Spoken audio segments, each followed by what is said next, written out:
बिस्मिल्लाहिर्रहमानिर्रहीम। मैं इस टाइम बाबे खैबर के मुकाम पर पहुंचा हूं, जो कि ज़िला जमरूद के अंदर है। और मेरा जो प्रोग्राम है वो तूरखम जाने का है और मैं सफ़र कर रहा हूं अपने इस कौमी झंडे के साथ, क्लीन एंड ग्रीन के हवाले से।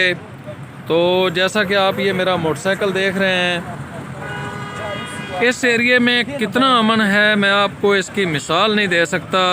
बस मैं ये कह सकता हूँ कि कराची से ज़्यादा अपने आप को आप यहाँ पर महफूज तस्वर करते हैं।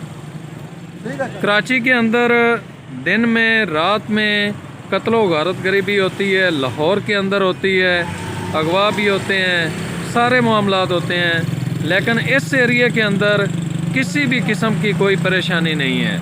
यहाँ के लोग बहुत अच्छे हैं, जिससे भी रास्ता पूछते हैं वो खाने का कहता है, आगे से रहायश का कहता है। तो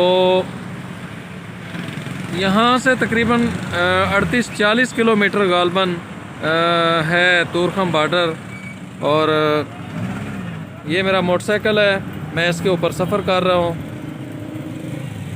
तो इंशाल्लाह अगली मुलाकात होगी तूरखम के अंदर।